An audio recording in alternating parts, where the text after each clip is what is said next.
Hey, good morning, everybody, and welcome. Lovely to see so many of you joining us today for this session. My name is Nikelia Gregoire-Karai. I'm a technical specialist with IICA's Agricultural Climate Action and Sustainability Program. And today we're presenting to you one of the projects that we are implementing in the region, so various aspects of it that we have undertaken.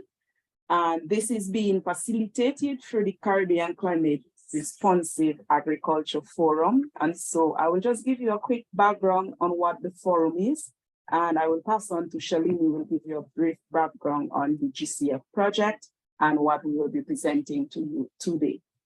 And so the CCRAF, as we term it, or CCRAF, the key objective for us for this platform is that we want to raise awareness and share knowledge of climate smart agriculture practices and international and regional issues that are affecting the agriculture sector.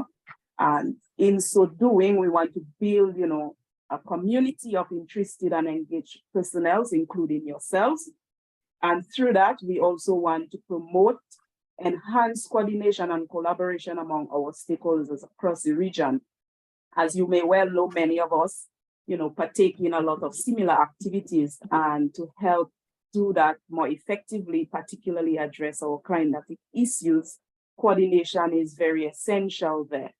But one of the key aspects for us is that we don't want to only share information with you, share knowledge with you, but what we want to do is link and translate that knowledge to practical action on the ground. So we don't want it to just stay as information. We want to see the adoption and the use of that sort of information there. So this is a quick background on the forum. We have been established since 2015, and many of you here today would have already participated in that.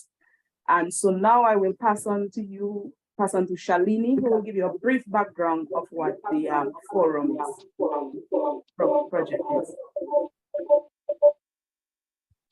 All right. Good morning, everyone. Nikilia, can you hear me? Yes, I could hear you clearly. Okay. One sec.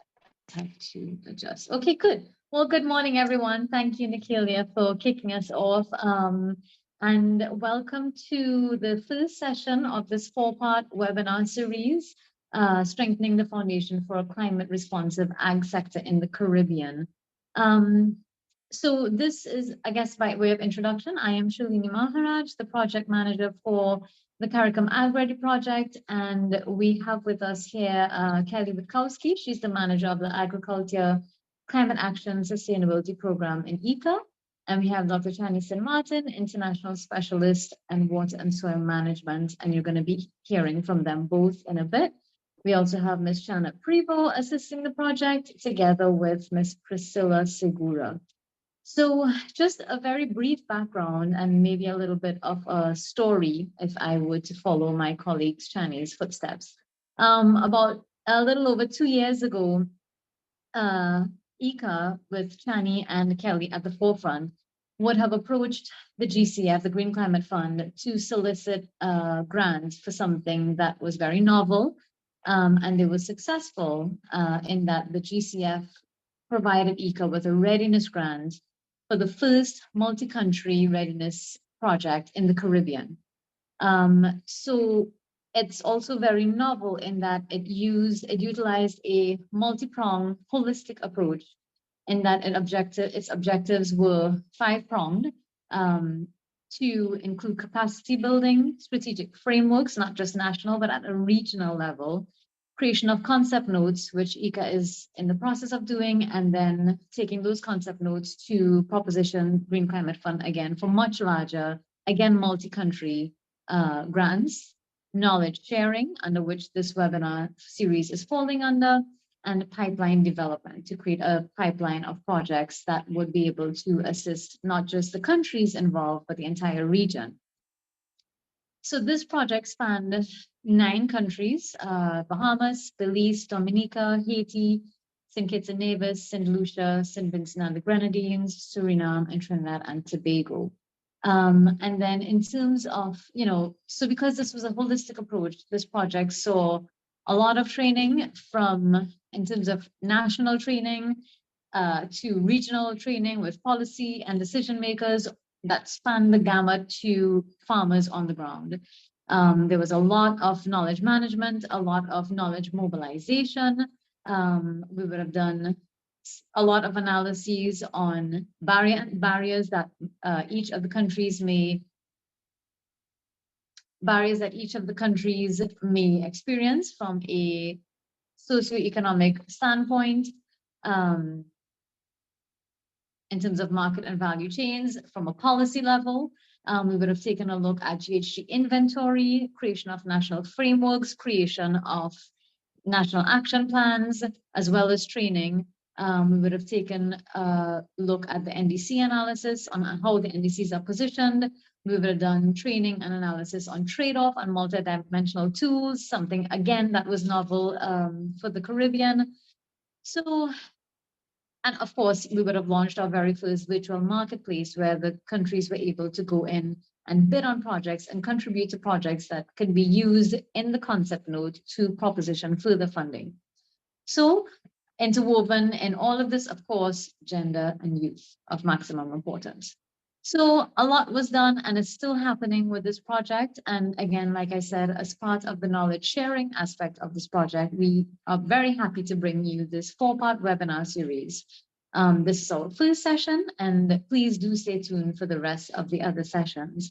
And with that, I would like to pass on to Kelly, who is our manager of the Agriculture, Climate Action and Sustainability Program, under which this project falls. So Kelly, over to you.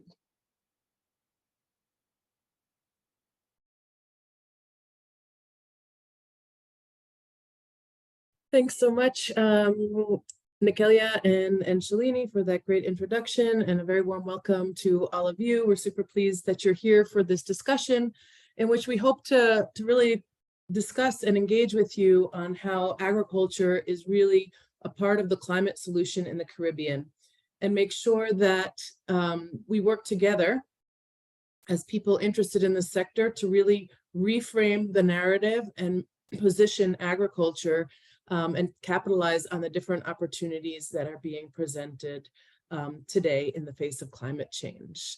What we plan on showing is a little bit discussing the role of agriculture as a fundamental part of the climate solution globally and in the Western Hemisphere, and then also digging into the Caribbean context and what's going on in the region, and finally closing out with what's being done and what's needed to move forward. And we have two really fantastic people that are going to comment at the end of the presentation.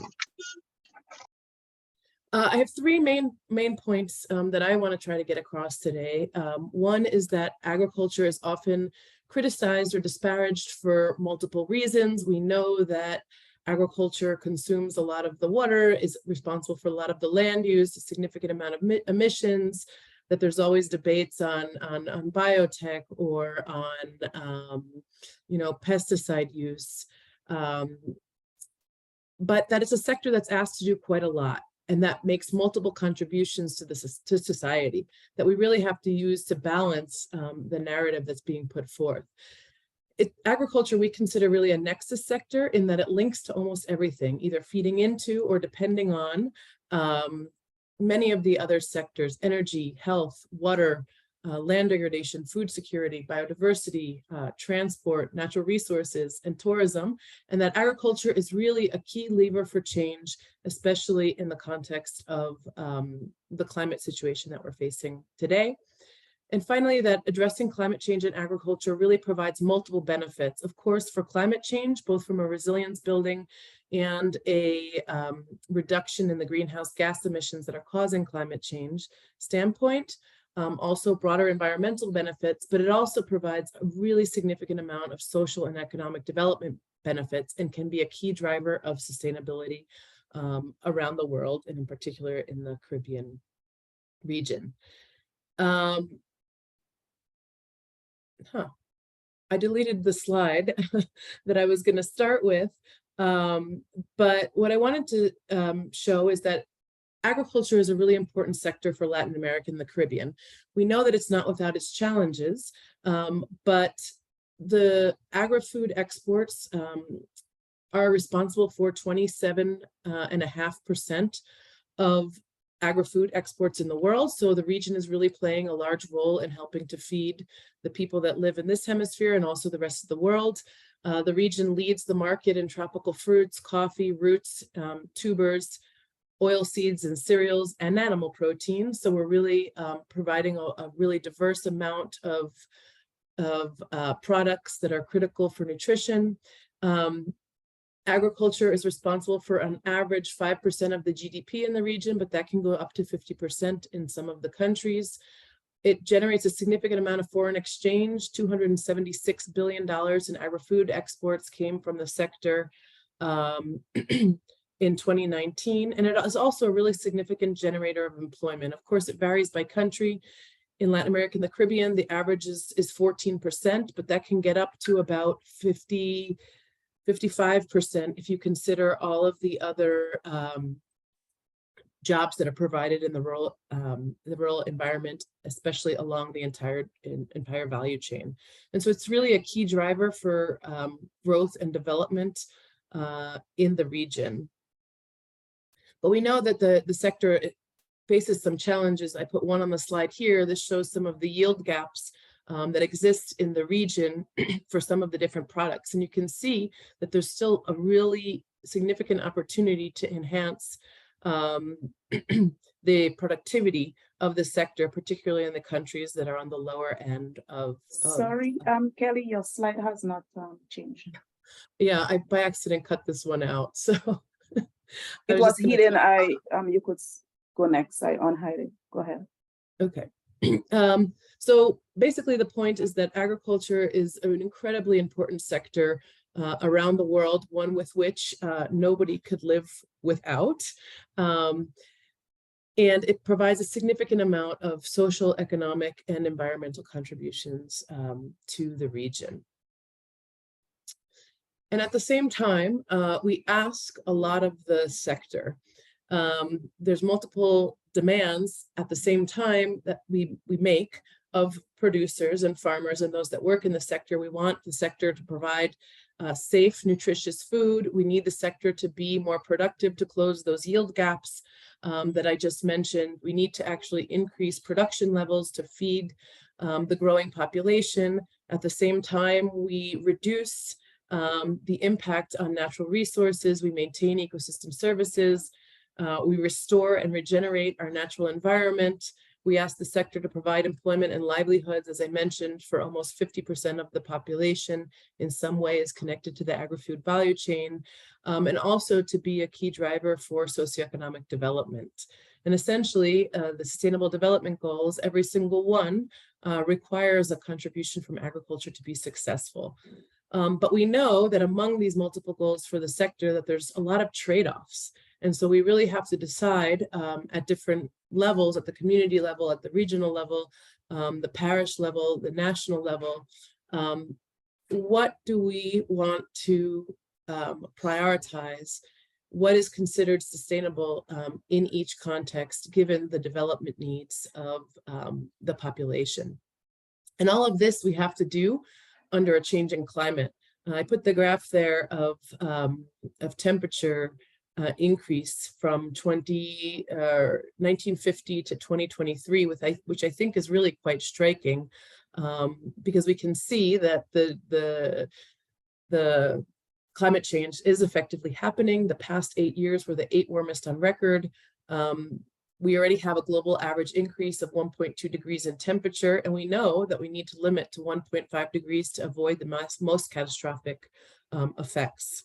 The current climate commitments that each country has made with their nationally determined contributions or their primary climate plans will actually take us to 2.7 degrees. So we know that we still need a lot of action from all of the sectors that can contribute. In addition, climate change is causing over 5 million deaths per year, and air pollution, which is largely attributable to the combustion of fossil fuels, and phenomena like forest fires are also causing millions of premature deaths per year. So the agriculture sector is really in quite a challenging situation. And here are the greenhouse gas emissions by sector. You can see that agriculture, forestry, and land use, which includes both on-farm emissions as well as emissions from deforestation, are just over 18% of global emissions. But if you calculate the contribution of the food system itself, it can be up to 1/3 of global emissions because of the way that things are attributed. So if you use kind of from farm through to consumption and waste, food really has quite a significant footprint. The gases, the greenhouse gases from agriculture are carbon dioxide, which continues to be the most important, but there's also 2 other powerful gases, nitrous oxide and methane, of which the agriculture sector is the primary emitter. Methane primarily from enteric fermentation or livestock and rice, the use of fertilizers, manure management are responsible for nitrous oxide. And these are really important because methane is 30 times more potent than carbon dioxide, and nitrous oxide is about 300 times more potent. And I want to just take a second here to speak about methane because it is the second most important greenhouse gas and one of the fastest growing greenhouse gases, which accounts today for about 14% of emissions. It's also a major precursor to the formation of ozone here at the ground level, which of course negatively affects health and crop yields. 40% of methane is from agriculture, most of it from livestock, the rest from rice production. And methane is really important because it only stays for a short time in the atmosphere. Carbon dioxide usually stays for about 1,000 years. Methane stays for about 12. And this is important just because if we reduce methane emissions in the short term, we're essentially buying more time, reducing global warming quickly, which can give us time to then deal with more difficult cuts in carbon dioxide emissions. And there's lots of global initiatives, such as the Global Methane Pledge that was launched 2 years ago and has the goal of reducing methane 30% by 2030 across all sectors. And there's a growing recognition of the importance of methane. And you can reduce methane through practices like alternate wetting and drying in rice, changing varieties. In livestock, you can improve animal health and diets, which also have really significant co-benefits for productivity, efficiency, and competitiveness. And so these are things that can really help agriculture improve, like I said, its competitiveness, its production, its efficiency. At the same time, we help contribute to reducing or addressing climate change. So the relationship between agriculture and climate change is a complicated one. I already mentioned a bit about the emissions from the sector. These emissions have continued to rise, almost doubling in the past 50 years and expected to continue to increase because, of course, we need to continue to increase food production for the growing population. But the really good news is, and again presents a significant opportunity for agriculture, is that it can be a carbon sink. It can absorb or sequester carbon in trees and vegetation, but also in soils, which store more of the world's carbon than vegetation, trees, and the atmosphere combined. So it's really, really important. And there's a lot of opportunities for agriculture, not only to reduce its emissions, but also to enhance its sequestration, which again can have really important, what we call co-benefits or additional benefits for the sector in terms of building resilience, in terms of enhancing ecosystem services, increasing soil health, increasing water quality, and many others. Agriculture is, of course, also kind of a victim of climate change. Farmers are on the front lines of this. I think that everybody's aware that works in the sector, that the changes in the climate, changes in climate variability, changes in precipitation, changes in temperature, cause a whole series of impacts on the crop and the livestock themselves, which then result in a whole series of socioeconomic impacts in terms of production, productivity, food security, livelihoods, health, and a whole bunch of other factors. We know that it's estimated that agriculture we cannot limit warming to 2 degrees without a significant contribution from agriculture. And so really not only should be, but it must be a part of the solution. And a paper actually came out yesterday stating that global consumption of food alone could add 1 degree of warming by 2100, mostly driven by high methane products, the ones that I mentioned, meat, dairy, and rice, but that there is a significant opportunity to avoid this warming by improving production practices, especially focusing on the farm, and also looking at reducing food loss and waste, which is a significant source of emissions. And so agriculture, does have a significant footprint, but it also contributes significantly, as I mentioned at the beginning, to our livelihoods. We have to start to position agriculture in the global discussions so that they can advocate for the needs and priorities of the sector. And of course, this is not only risks for food security, this is risks for the economy. What I'm showing here is the World Economic Forum analyzes the principal risks. In 2023, you can see that at the top, the failure to mitigate climate change, a failure to adapt or build resilience to climate change, and as well as disasters caused by different natural hazards and extreme weather are some of the very top risks for the economy, both in terms of severity and in terms of the impact that they'll have. And an increase in these temperatures will continue to reduce the global GDP as we cross through the years.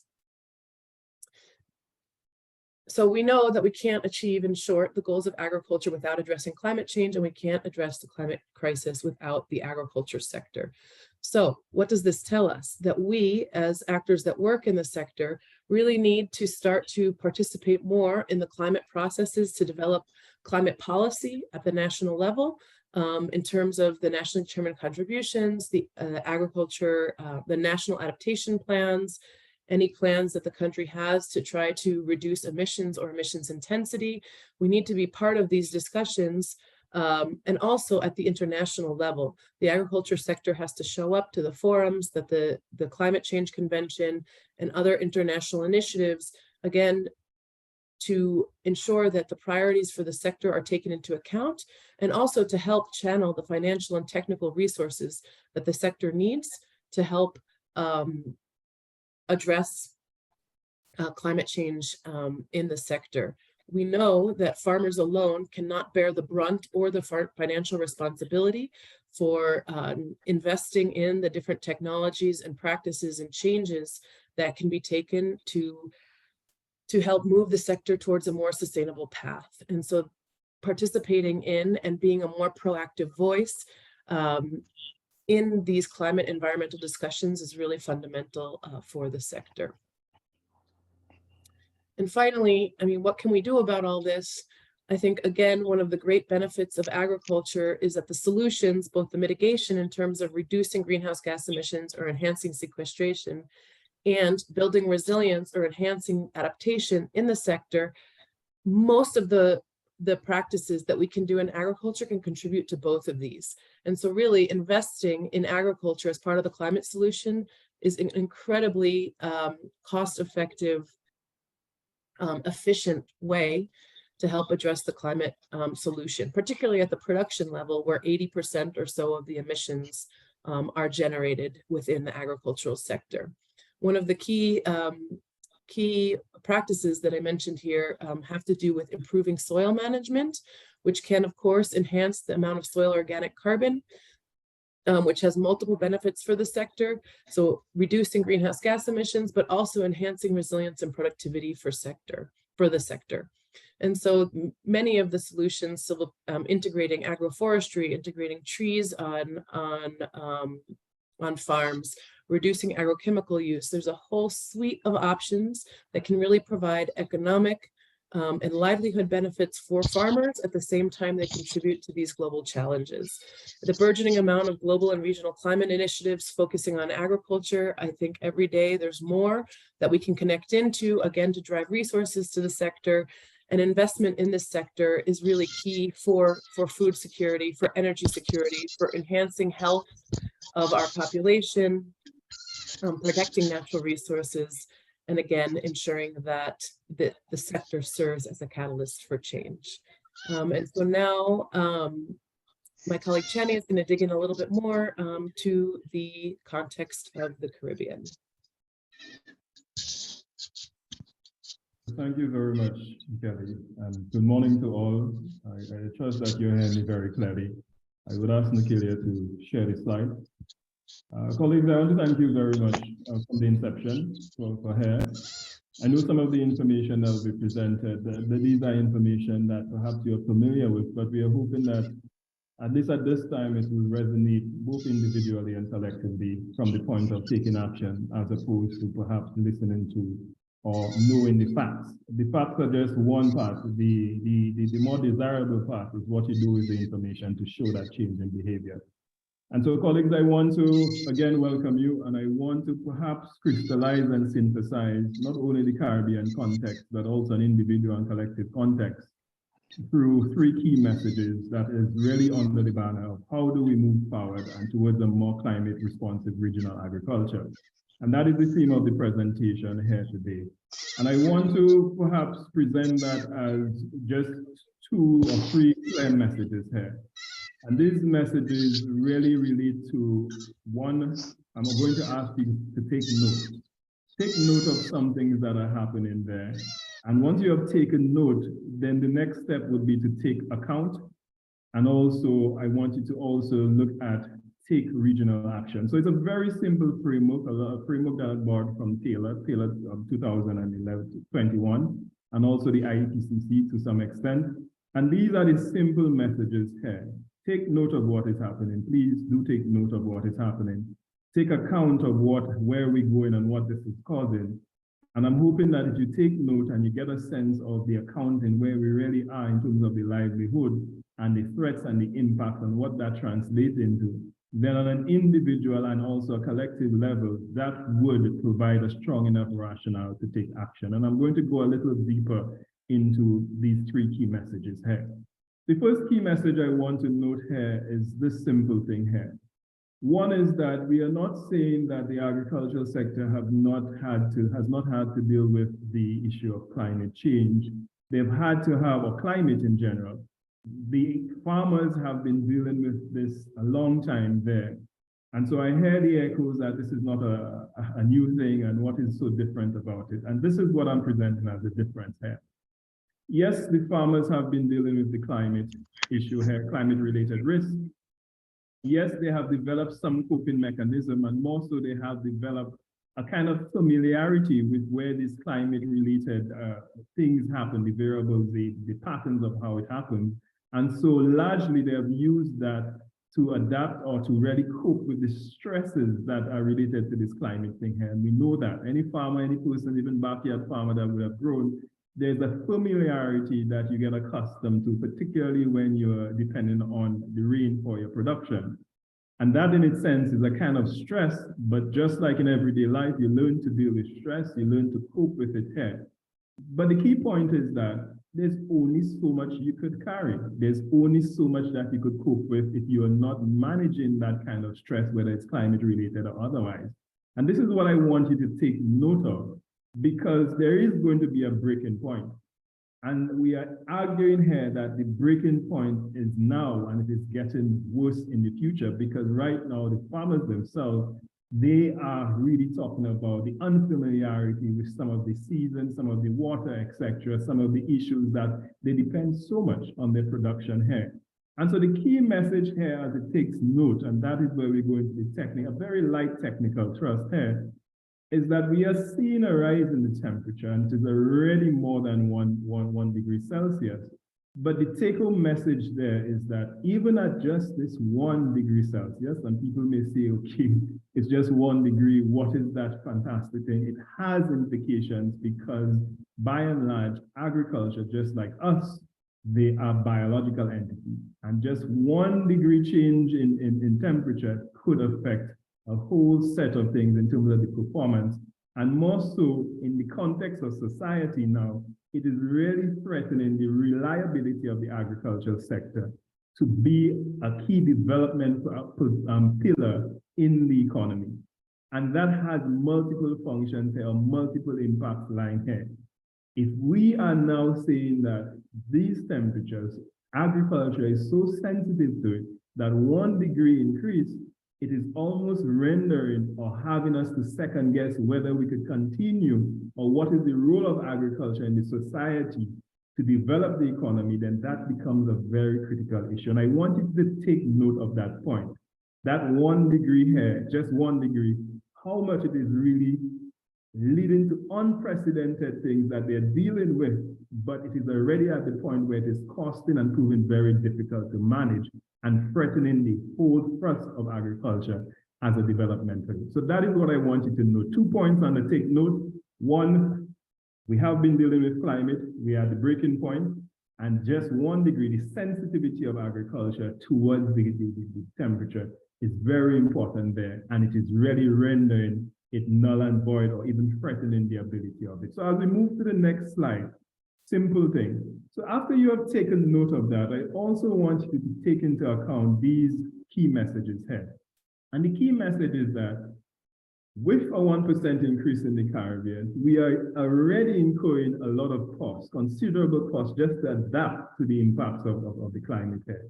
And that, we know that in the case of Dominica, person that would have had some of the impacts of it, you would see that even that is putting us or testing the financial capacity of the countries to recover from this, the households to recover from this. And that is very important. And that I want you to take count of it from the simple point is, if you're accounting for this, how long can you continue taking these hits here? And how much is the true cost and how much is it affecting your daily life and agricultural sector there and your ability for not only food and nutrition security, but the general well-being and development of your society, etc. So I want you to take account of that. And this is why I put the money there. Most times when people think about accounting, they think of money. I'm asking the simple question, how long can we continue if that temperature increase is leading to a point that we as the Caribbean, whether individual or collectively, we are financially strapped to deal with these waves of the destruction or the impact that are caused not only to the sector, but the entire country. And I want individual responsibility and for you to vision this and ask yourself that while I just present this here. We have already seen the one, you go back to the other slide, we have already seen the 1% increase, and we are right now on a track of 2%, more than that. Kelly just mentioned the 2.7. And this is what we are seeing here. We are already seeing at this path that we are going on, we are seeing that the Caribbean already, in terms of the impact of climate change, the average impact of it is higher than the global, with more than 5% of the Caribbean GDP.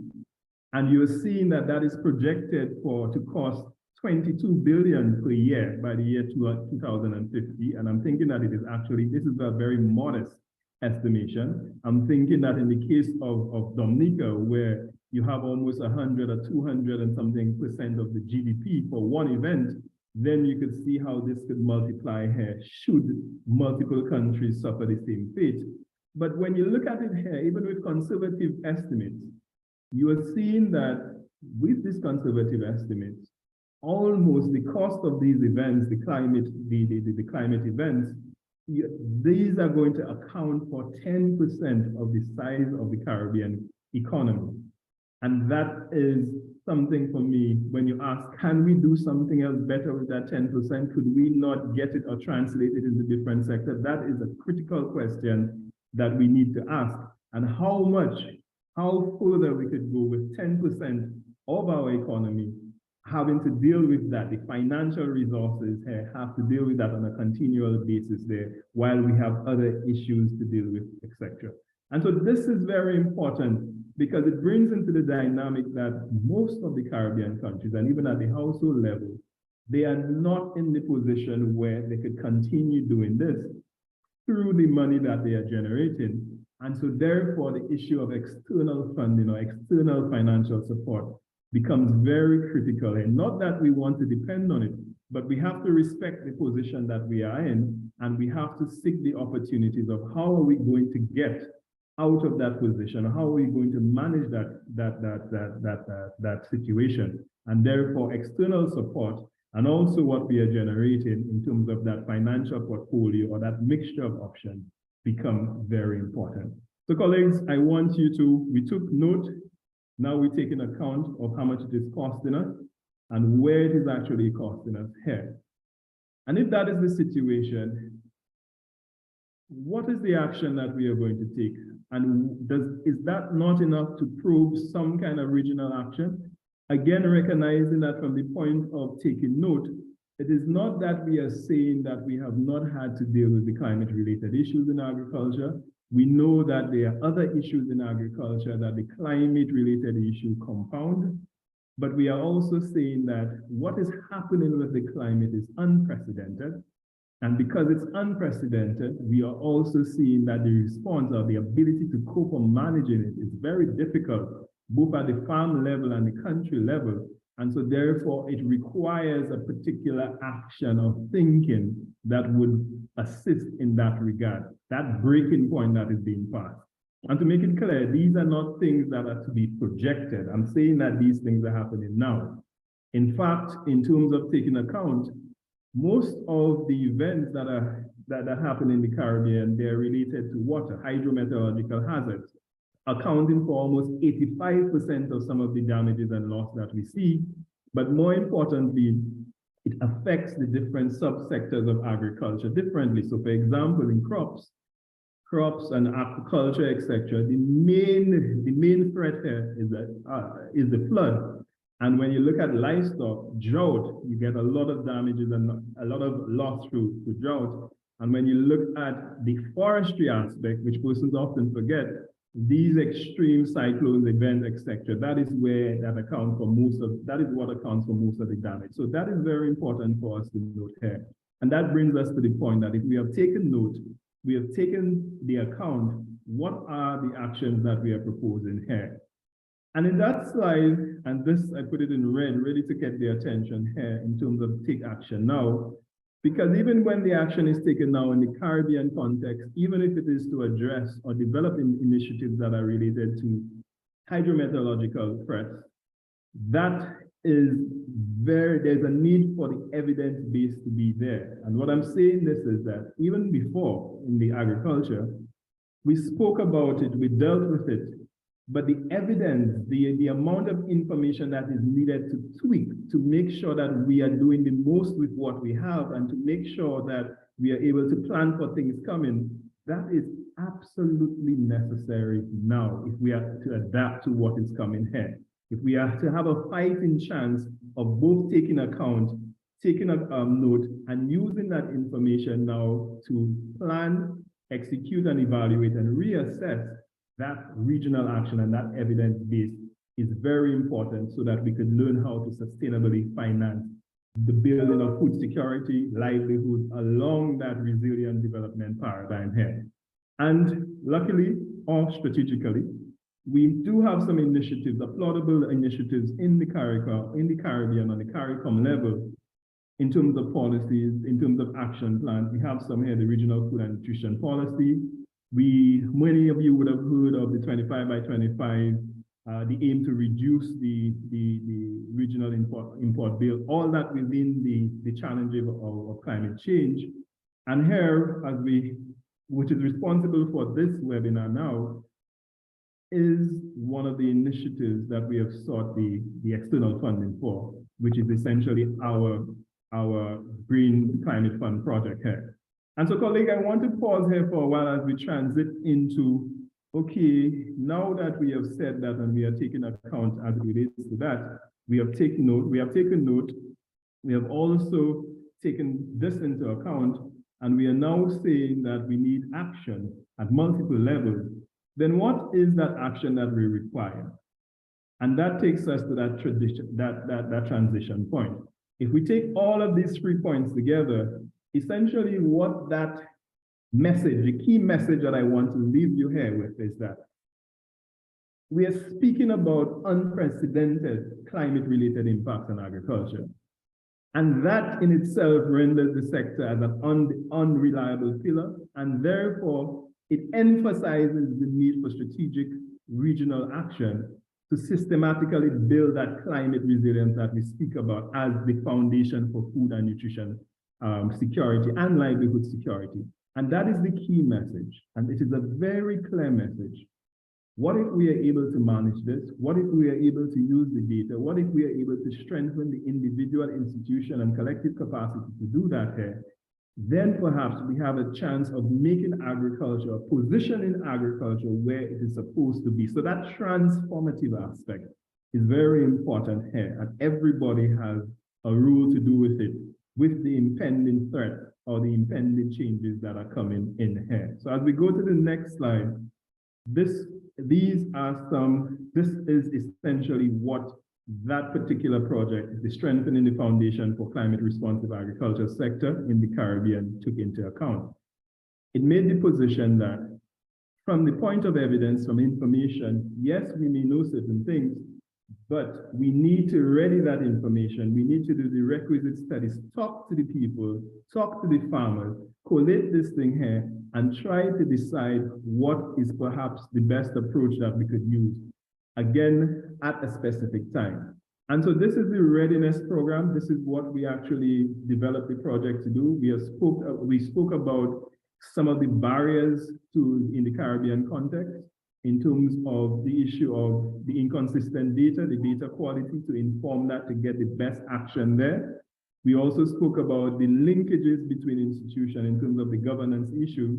And we also spoke about the limited technology and practice. Now, we know these things here, the issues as to the severities and understanding them better to actually develop an argument for a bigger project so that we could implement, learn, and improve. It is what we are talking about. So many of you here would know some of these issues there. We are not going to delve into all of these issues, but we wanted to share with you what we would have done in terms of taking that and translating it into a suggested form of action here.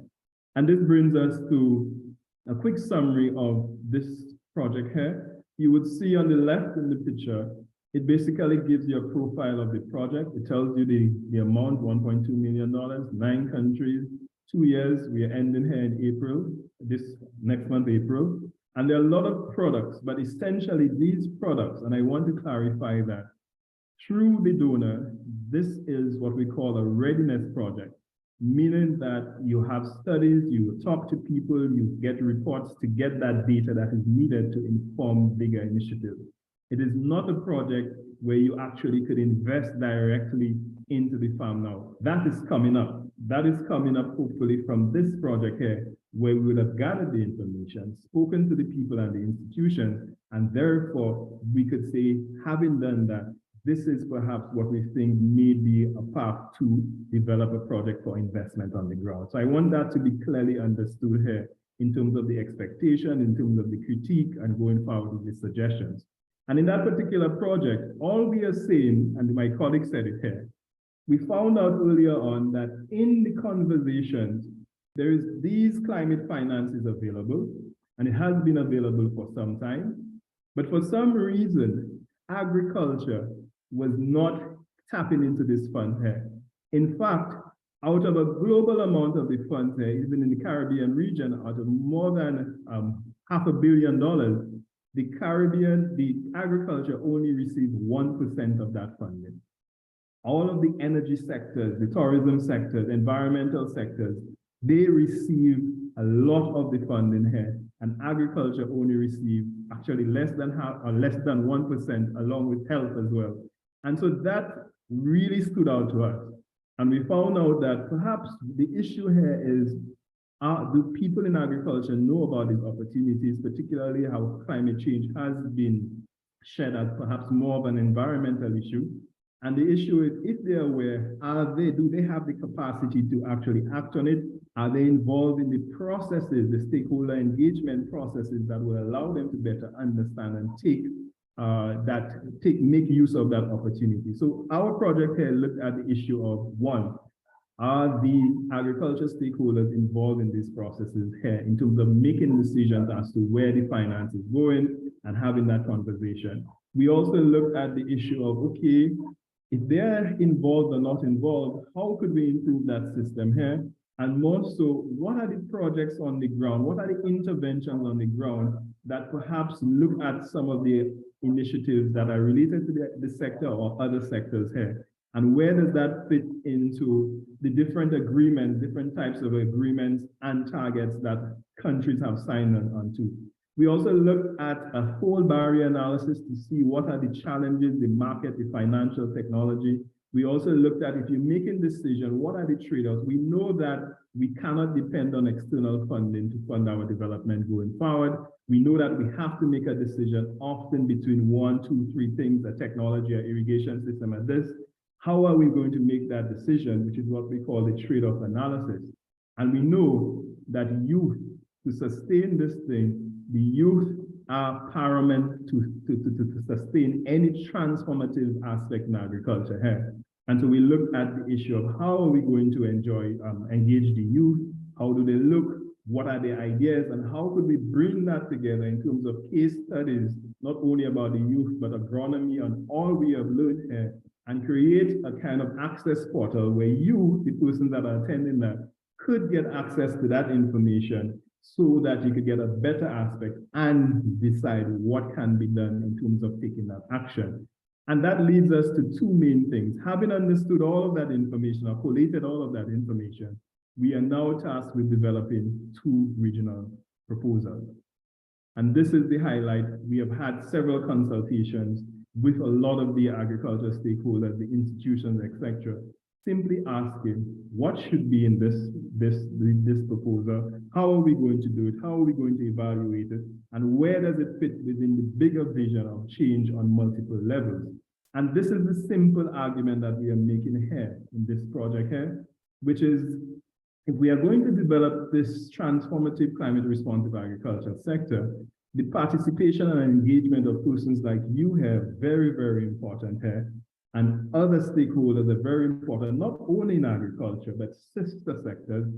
And if we are able to engage these people and get the requisite information or develop that information system that allows us to see, to quantify, to take account, then we, and at the same time, strengthen the capacity. All of these 3 elements together gives us a better chance or better pathway to develop a climate responsive agricultural sector. And colleagues, this is the fundamental argument. You will see a lot of the individual products that we have, but this is what we really wanted to open up and share with you so you get an idea of where we're going and why we are going there, and more importantly, what is your potential role to actually join us on that. So with that, I pass you back to main control. Thanks. Thanks, Chaney. Thanks, Kelly. And thank you everyone for being here with us. So we have heard from Kelly from, giving us that global level of the impacts of the climate change on the agriculture sector, particularly, financially and that sort of thing. Then we went down into the Caribbean region and went into a bit of the current GCF Agriculture Ready project. And so now I open the floor for persons who have any questions, any comments, or require any sort of clarification going forward. So just feel free to, raise your hand, open your mic, or you could type your question in the chat.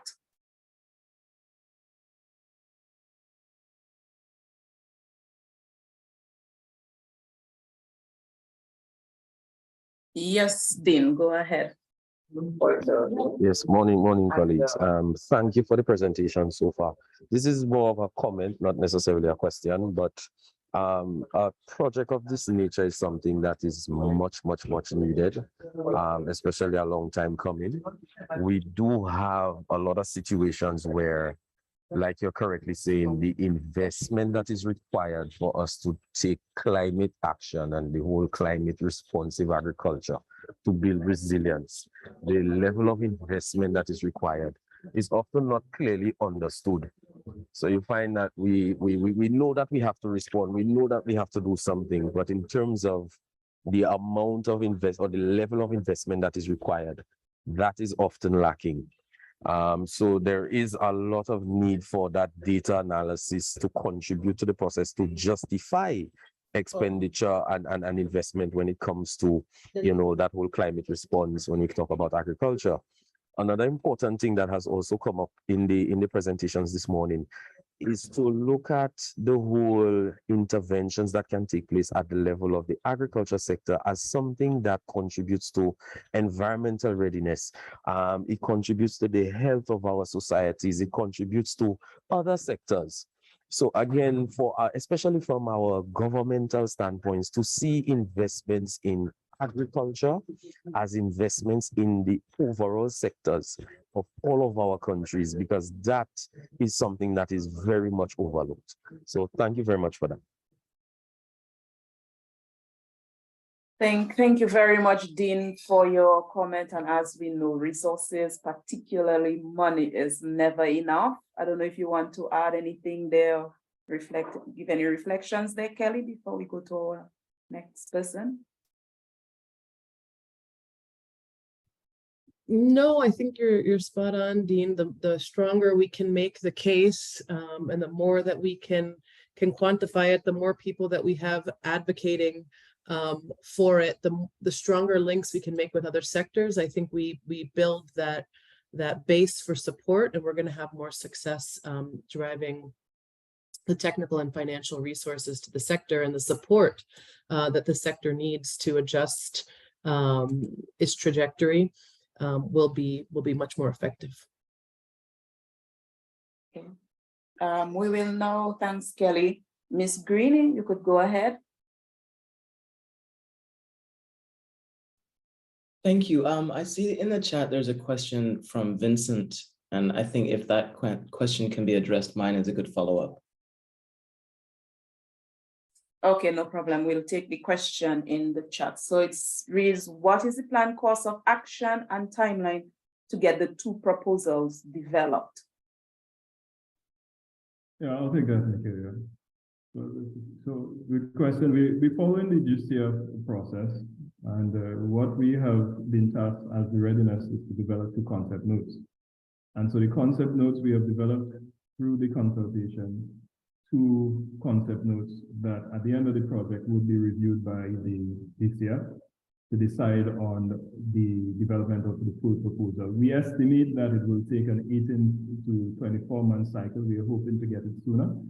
And a lot of we would have shared the elements of like these actions on previous consultation, but it really revolves around the issue of de-risking agriculture investment by stabilizing the agriculture production and productivity as it relates to climate hazards there. That's one element of it. And by de-risking, we are looking at basically how do we improve or implement best practices related to both the agricultural practices related to production and productivity, and also the issue of improving reducing post-harvest loss along the value chain, and also looking at how we can better use the waste that is being generated there into more useful agriculture products. We are essentially arguing that if we are able to look at it through these lenses, it will stabilize the farm enterprise, and it will be look more stable for investment, more consistent.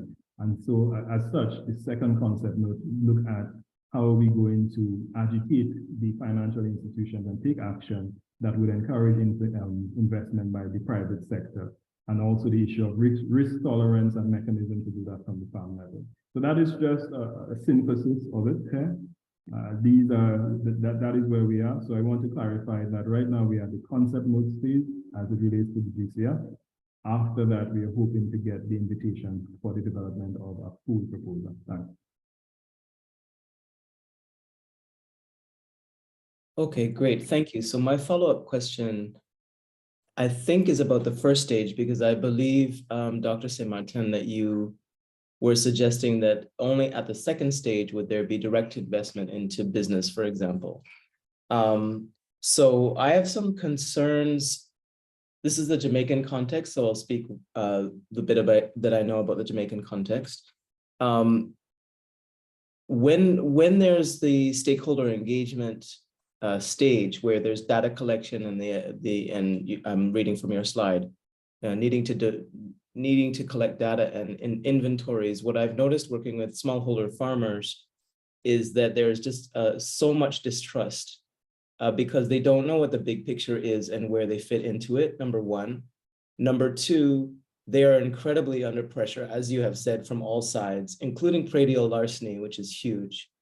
And what the pressures end up doing is adding another burden and in the day-to-day. And what I've noticed is when there's information that agencies and bodies want to gather from farmers, there isn't the room within the project to develop trust. It seems to me that the overall picture that you've outlined and the sort of crisis proportions of it are going to fall apart unless that trust is built, and it's built at the ground level.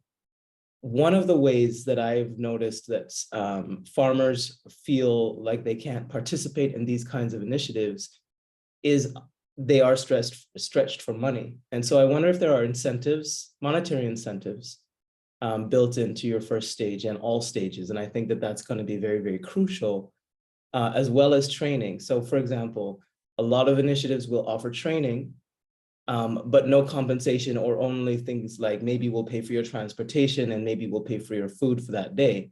So the farmer has lost a day's work on their farm, which is crucial, in addition to a day's money or income on that day.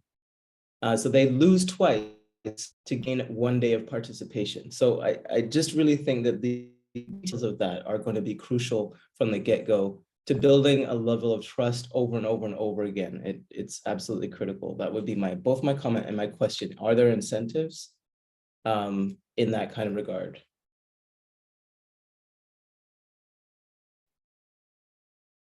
Yeah, I could come in here, Nicolia.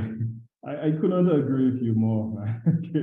It is something that I have personally agitated. In fact, we were in a call recently with the GCF here, and I quite blanketly told them that we really need to rethink how we design and we accept readiness projects for agriculture, mainly because of what you said there. In terms of because of the nature of agriculture in this sector, it's a very big pill to swallow, to go down on the ground and keep on asking for information within the cost value dynamics that you just and trust dynamic that you just described here.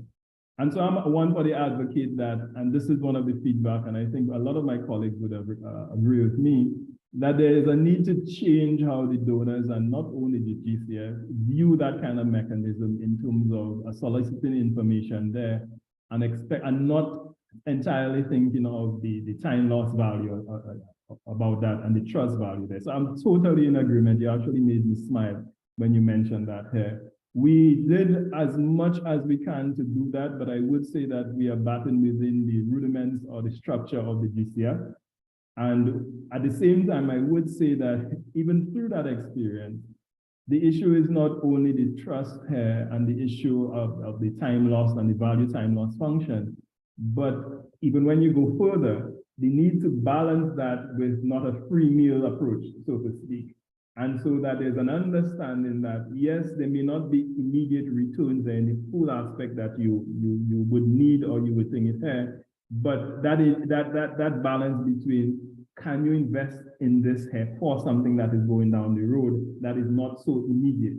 And so there is a balancing act that should happen there. We have found out through other projects that too much of the, giving that and just doing that here creates a particular expectation and value that does not translate into the action or the uptake of it. They simply show up because there are these incentive or participate, but it does not translate.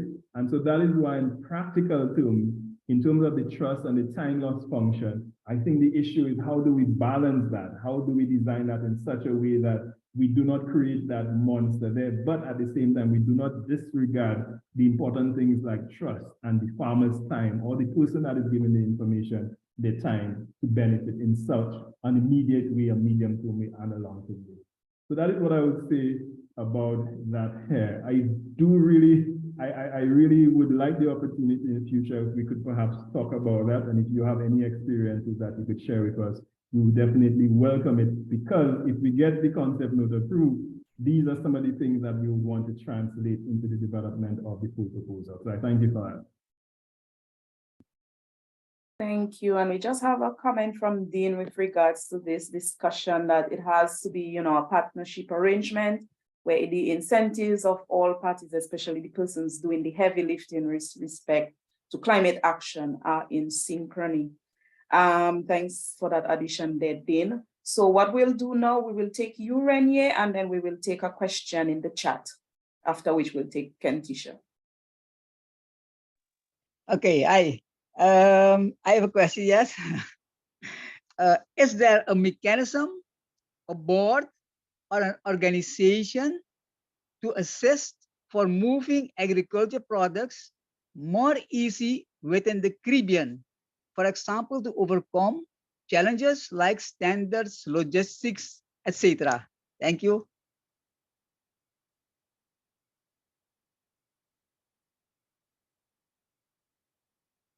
Yeah, I suspect I have to take that one as well.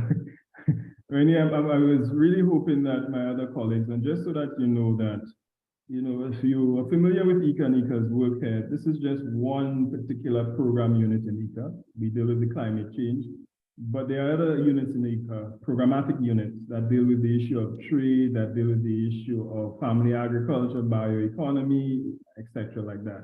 And so I wouldn't want to profit any detailed information in terms of that, mainly because if you're a cricket fan, I'm a kind of a Jimmy Adams. I bat within my crease as much as I can.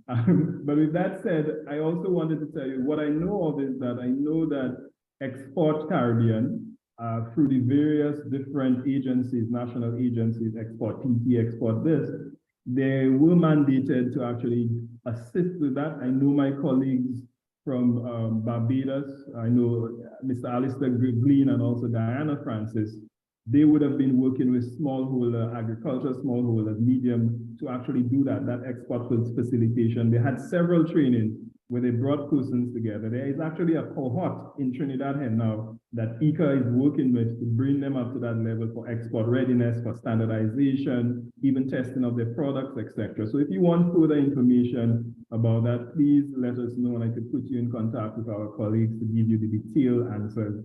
So I'm not scoring ones when I should be scoring sixes. Thank you very much. Yes, please. Thank you. Thank you, Nikilia. Welcome. We'll take Onisia's question in the chat, and I think Kelly will answer that. The 2.7 that was mentioned during the presentation, could that be explained again? Is it that temperature has increased by 2.7 degrees or percentage? Okay, so that figure is that based on the current climate commitments that each country has made, they put us on a path towards an increase of 2.7 degrees by the year 2100. But the important thing to note there is that that is if all of those plans are actually implemented. So, there's room for, obviously we know that a lot of plans and commitments are on paper and we don't achieve them. So we know that we have to actually even be more ambitious in the commitments, because that really needs to come down. It should come down to at least 1.5 degrees. And then we really need to put the pedal to the metal and make sure that the countries and the different sectors and actors in each country have the ability to actually take the action that's going to result in that planned reduction. So it's degrees. And I wanted to just mention, just in response to a couple of the questions, I mean, something that we as a program in IICA do is we work all the time collaboratively with the other programs, as Chaney mentioned. So there is a bioeconomy program that's looking at how do we add value, how do we create a more circular economy in agriculture. We have a digitalization program that's looking at how to use digital tools to help information get to farmers. We have an agricultural health and food safety program that also has a lot of work on reducing or working with farmers to make sure that the right level of agrochemicals, in particular pesticides and fertilizers, is used, not in excess, and that the least dangerous kind are used, so which can also contribute to reduction in emissions. We have a gender and youth program that we also work with. And so again, that goes to the fact that agriculture is a nexus sector and that climate affects every aspect of agriculture. And really, we need to work with everyone.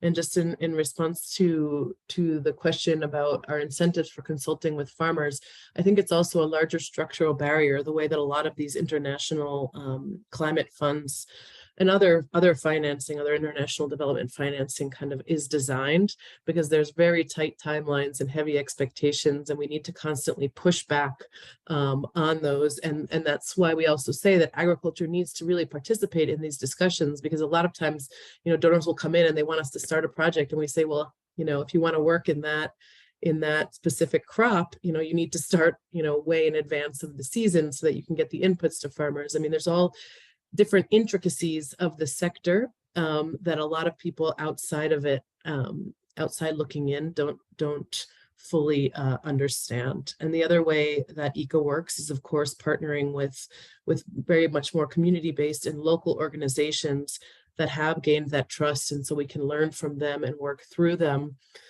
for the greatest benefit of the farmers. Hopefully. We will take Kentisha and then we'll go to some of the questions in the chat. Go ahead, Kentisha. Good morning, everybody. I hope everybody's doing absolutely amazing. Thank you so much for the opportunity to speak. But I think a lot of my questions were answered in the two speakers that spoke prior to me. One of the questions were based on basically using stakeholders in the community who are already working with these farmers, who already have the trust, for example, like extensions units, and that was explained just prior to me. And also I have another question based on creating a standard for farmers as an incentive. So for example, some sort of certification or a standard that saying that these farmers have went through this training, or these farmers are aware of this process and they are using climate readiness on their farms, and this is a brand or some sort of logo that they can either place on their farm or their products that are coming from their farm as an incentive. But that's it for me. Thank you so much for the opportunity to speak.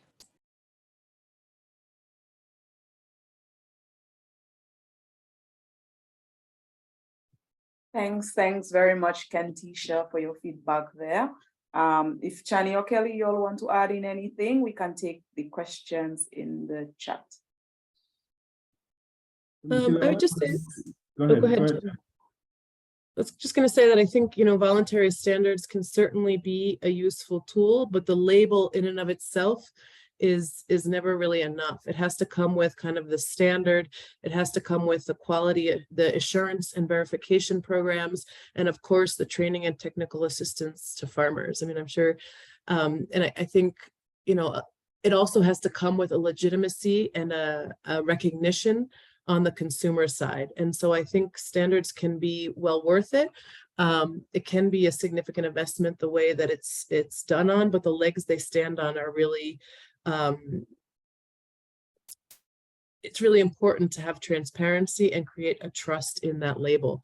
So a process that I think does take a significant amount of time, and that in the Caribbean, I think could certainly be done across countries, because to get the label recognition, it can sometimes be very, very challenging for producers to, or for consumers to pay a, how do you say it in English, like an additional price to compensate the farmers for the better practices that they're doing.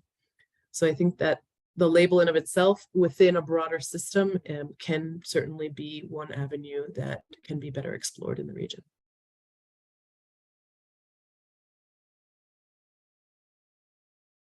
Okay, lovely. You wanted to come in again, Chaney, or we could go ahead? Okay. And so we have a question from Laura asking, can you give us an idea of a working example of this in action? What does it look like when it works? In terms of this question, Laura, are you referring in terms of the project? If you could give a little bit more clarification. Thank you. Thank you for taking my question. Yeah, it like when we get to the point where, you know, to the next phase where the funding is available and it's sort of like the implementation phase, which would be after this. I think I have that correct. Is it when it works and in an ideal scenario, what does it look like on the ground? Does that make sense? Sorry, I was hearing you in and out, Laura. Laura. Oh, sorry. Yeah, sorry. Thanks, Chaney. It's like when we get to the implementation phase, beyond this, right? That's the next step. I think I have that correct. Is that what does it look like when the program is working and it's successful? Not in terms of, you know, massive climate change, but just, you know, even small pieces of what does it look like in the islands? What does it look like for farmers? What does that success look like? Yeah, I get you. Thank you for that, man. Laura, you sound like somebody right after my heart, man. The on the ground kind of thing. All right. Yeah, Laura, yeah. Thank you. Yeah, I would say two things before I get into that. Well, one thing is that we are the process where the next stage is not funding yet or on the ground work yet, not implementation. The next stage would be submitting the concept notes, getting through the GCF to develop it, show interest in it, and we have to develop it. And then when we develop it, then we hopefully get funded for it, and then it goes onto the ground here. So just to clarify that this is where we are. However, the point about what does it look like on the ground? I'll tell you personally, you know, what is the engine that I'm seeing on the ground? How am I visualizing this here? The first thing I'm visualizing is that, and this is the argument that we are selling here. There are fundamental issues of inputs, which is the water and the soil here. And we are talking about, even if you choose to remove the climate from the scenario here, there are issues here with on the ground, how could I best manage water? How could I best manage soil here? And I'm saying that I'm seeing this here. How could I best manage that in terms of the risk of my production is managed and it is reduced? And so there's a consistency in my production.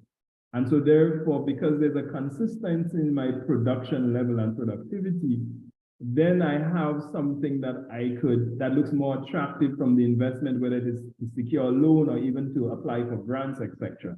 So I'm looking at it from the point of, can I develop a farming enterprise that is more stable, that is more predictive within that value here, and use that as a value proposition for moving on and sustaining business? In terms of exact terms, for example, one of the things that hit me on the ground here, and it's a common practice as it relates to some of the water management practices, that because the farmers are on the ground here, the issue of how much more water do I use, when do I irrigate, how could I increase my irrigation, my water use efficiency, that in concrete terms under both drought and under the issue of flood is a real issue. So if you could, this intervention with the agroecological practices, if we are going to introduce something that, okay, on your farm, if you're managing water, it is not just about rainwater harvest water, how much you add, it is how much you could retain in the soil, particularly during the drought here, and how does that go into different areas there or maximize your yield potential. And so therefore, foundational practices, if I go on a farm and I see a farm that is looking at climate resilience, there are some foundational practices that I'm expecting or hoping that the farmer would implement. So for example, I'm hoping to see on the ground a good management of the organic matter being re-included into the soil. I'm hoping to see, depending on the needs, a cover crop, covering of the soil, not the bare soil. And I'm hoping to see some kind of information system or some kind of at least record keeping that starts to tie the knots and say, hey, if I'm going to build a climate resilient farm, if I'm going to build just a better enterprise, these are some of the foundational practices that I'm going to implement. So this is what I'm seeing that the project in terms of an intervention could lead the pathway to do? What are these foundational practices that even without all of the acute information system, that there's enough out there to say that if you implement this and you manage it in such a way, it would lead to a more stable enterprise that could be a value proposition in terms of securing financial resources or even the security or livelihood. So that is what I'm seeing in real terms. There are many other examples here, but I just wanted to share that with you, particularly the sharing between farmers, the system, the information, the peer-to-peer, and all the ICTs that are related to this. Thanks. So thank you so much. So if I get it right, then what it is like to make sure that the farmers get the knowledge in order to enable them to do all of what you just said. Yeah, not only that too, Laura, because often we think of it just one way around. I just actually read something from you, actually, some research data. I wrote this out. We actually get it wrong, and I'm very proud of the initiative that you are doing here, particularly because it's farmer to farmer led. Mainly because we often say get the knowledge to the farmer, but a lot of times I can tell you it is the farmers getting the knowledge to us, and perhaps we add into how it could be optimized. Because a lot of the things, and I hope that came out in the presentation when I said that farmers have a history of dealing with climate-related risk. It is not that this is just something new in the sense of we never had to deal with climate before. So that issue of creating that gateway where we as technical persons or we as implementers are open, first of all, to realize that these are experts or in terms of dealing with what's on the ground. They have the knowledge, they have the experience that we need to listen to, appreciate, learn from, particularly indigenous practices, etc., and see how we could put together and share. It is not we just coming like a teacher thing doing here. And so that is why, again, I love what you're trying to do here, what you're starting to do, and I definitely think that that is something that IICA could assist with in getting that peer-to-peer, a kind of an ICT, a kind of a thing that was designed by farmers, and it includes that peer-to-peer information sharing with institutions. So we could definitely have a talk on that, Laura, sometime after that. Thank you so much. I appreciate the support. Thanks. And I think that what we're going after is more of a co-innovation system. We know that there's no technology transfer per se in agriculture. I mean, it has to be, working with the farmers so that they can adapt and decide to adopt these practices. And success is really when the farmers are able to adopt the practices that they want, and when they maintain them throughout time, because there's a recognition that they are contributing to them,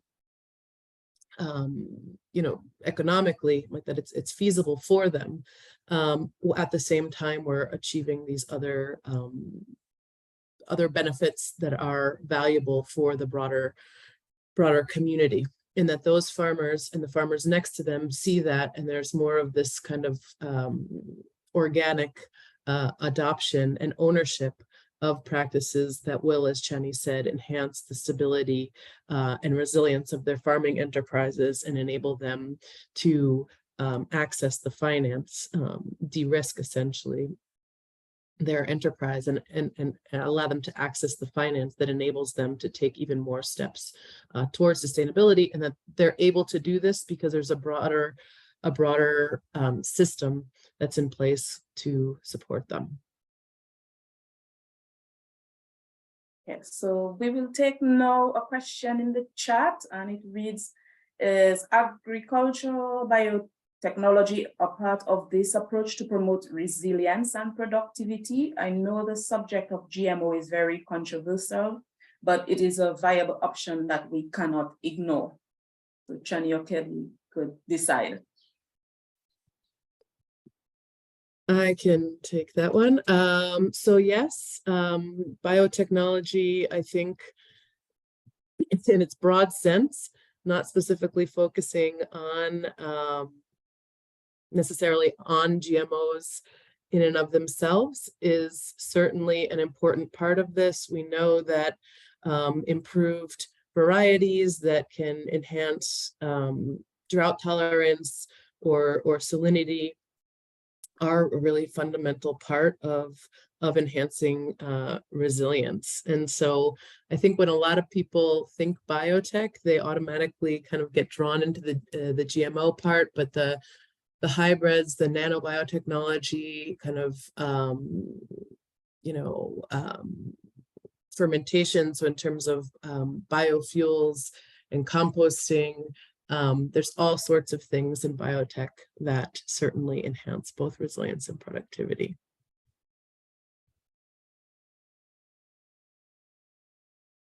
Okay, thanks, Kelly. I saw we had another question that would have been responded by Kelly there. Just check. Okay, so we have one from Kenny. We know that there is a relationship between farming practices and the effects it has on the sea, which can affect aquatic life. Can we promote better synergies between the land-based activities and the environmental effects on the sea?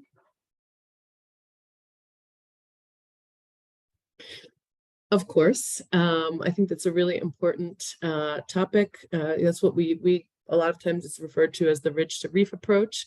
We actually have an existing project looking at nature-based solutions and climate smart agriculture,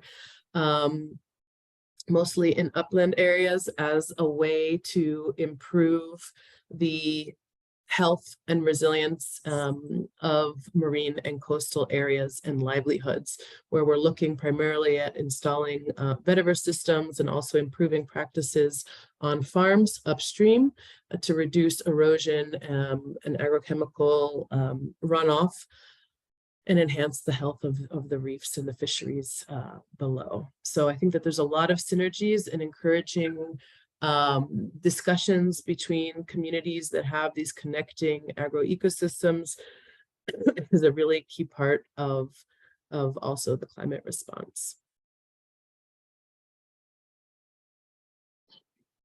Okay, thank you. Do we have any more questions? There are no other questions in the chat. Does anyone have any burning question before we go into the closing? Anything you want a bit more information on or clarification on?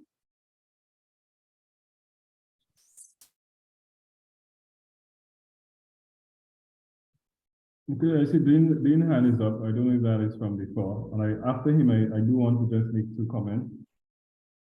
No, that would be from now. Dean, go ahead. Yeah, just quickly. Again, one of the things, and I hate keep coming up over and over again, we're talking about the various approaches and whatnot, and that's good for us to think, really think outside the box, think of the whole system as not just agriculture, but the whole ecology associated with agriculture involving other sectors. Yes, from the agriculture in terms of practices standpoint, my opinion is that the best case scenario is where we can effectively marry interventions that will bring economic benefits, sustain economic benefits to producers, agro-processors, and everybody along the value chain when it comes to agriculture production. Marry those practices with the economic sustainability, at the same time achieving those climate mitigation co-benefits. That's the best case scenario. That's what we're working towards. So at the end of the day, it would not just be an investment from the standpoint of, okay, we're doing this for the environment, because producers don't really care much about the environment. The efforts are always to increase economic gains, always increase production, increase productivity, and so on. So at the same time, we try to achieve those climate mitigation co-benefits while we're addressing the economic sustainability of interventions. Thanks, Dean. And if we could get a wrap up from Chaney and Kelly, and then I will do a quick closing on some information on our following webinar. Yeah, I'm not too sure if this is too much of a closing here. What I wanted to do before we close off, because I think it's absolutely important that we do this here, is to clearly state that what we are proposing here, it is not a fix to everything in the agriculture system or that. It is not that. I hope we are not selling it as that panacea of things there, that silver bullet, so to speak. We definitely know that there are other works that has to be done We are looking at this as a strategic trigger, input to actually do that, but there's no way that the investment that we are looking at, given what I said in terms of the take note of the deficit where we are in terms of if we are to adapt to it, that this particular project or even the two projects that we are visualizing and hope comes to fruition would address all aspects in agriculture. Right? So I want that to be very clear here, because I do not want it to be that we are hinging all our efforts and we say, well, there's a project to do that, so we don't have a part to do it, or we don't look at other things there. That is not what we are saying. We are saying that while we are doing some efforts here, and we are mindful of this particular caucus or collection of intervention framed on our project, you and your institutions and collaborations with your institutions, there is a role for us to continue to play here. So I want to get that clear. The other point I want to get very clear is that often, and I do take blame for that as well, and it does take a certain shift in the mentality or the perspective, that often that while I do resonate or connect very close to on the ground with farmers, too often that we have seen a lot of projects develop and focus primarily on the farmers or the supply side, and it does not trickle or it does not go through the value chain. And so therefore, there is a thing there that we have to address, that if we are serious about agriculture, we cannot only be talking about the farmers, etc., as if farming or agriculture is only at the farm level. And that for me is a fundamental shift in terms of when we design the project. And this is why we are thinking that this one has to be along the value chain as much as we can. And so I wanted to underscore that too, because a lot of the critique will always be like, is the farmer included? And there's no thing that is the processor included, is this included? And that inclusivity argument is relevant if we are seriously to address some of the issues in the agricultural sector. The last point I wanted to make there too is that, and Laura, I'm saying this to you because it's a word that I do not really like to use. I did use it there in terms of the experts, and I used it very loosely here.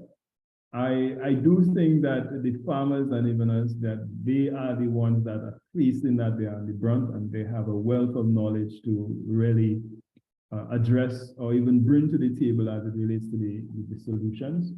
And I do think that there's much more that could be done for us to stop and listen and appreciate that and take that on board, as opposed to the other way around, a technician or somebody that perhaps have not done a day of farming or thinking that they're in the position to know the reality of the farmers and what goes on in head for making decisions here. And so I wanted to say that, and along the lines that Dean said, you did make my work easier here for me in terms of this point here. The only thing I would say in terms of just a slight adjustment here is that we cannot continue, in my mind, with the place where the producers are doing it for just the money or the economic thing here. I think somewhere in there it has to resonate that while you are doing this here, the continuation of your business continuity hinges on your awareness and your actions, so how you treat the environment. We cannot just continue, and we learned that lesson from the bananas, the monocropping, etc. We cannot continue in that modus operandum. There has to have a greater sensitivity into that production or that supply core. And so I just wanted to leave that with your colleagues as we head back to Nikhila. Thank you very much, though. Nikhila did say that I was supposed to do a closing out. Thank you. On my part, I just wanted to say thank you very much, and I hope that some of these things resonate more, not in terms of just facts and information, but really as an impulse or propeller for strategic action and collaboration. Thank you very much. Thank you, Chaney, and I will turn over to Kelly for any closing thoughts. No, I just really appreciate the discussion and thank all of you for the interest and engagement. I think together, working together is the only way to get a lot of the traction that we need and draw attention and energy towards the sector in a way that is farmer focused, science-based, and allows us to really address the short-term challenges that the sector and our societies face, as well as, consider these evolving climate and environmental challenges that we also need to address. And just really remember that agriculture, a lot of the actions that we can take add these additional benefits of income, competitiveness, stability, so that there's really multiple reasons to do this. And together, I think we can try to confront or reduce a lot of the barriers to implementation and accelerate action for the benefit and the food security and livelihood security of so many people in the region. So thank you. Thank you, Chaney. Thank you, Kelly, for all what you have shared today and all your feedback on all the questions. I do hope everyone have, received relevant information that they can use here today. And so we will be having another session next week. And I have placed the link to register in the chat. And for those who missed it, I am sending it again now. And so also you would have seen a feedback poll on your screen for those of you who have not completed it. Grateful for your feedback to see how we can improve our follow-up sessions. And so next week we will be delving a bit into agriculture greenhouse gas data collection in the Caribbean. And so we'll be providing some information on the component of that, how this was done, the importance, of the greenhouse gas emission management data for the region, and some of the best practices for the inventory, and also some of the trainings that are being offered by the Greenhouse Gas Management Institute. And so we will be delivering some information on that. And I would just like to say a very huge thank you to all of you for participating here today. I do wish everyone a pleasant ending of the week, and we look forward to having you next week. Thank you very much.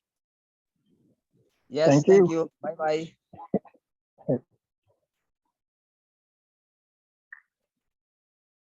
Bye-bye. Bye, everybody. Have a good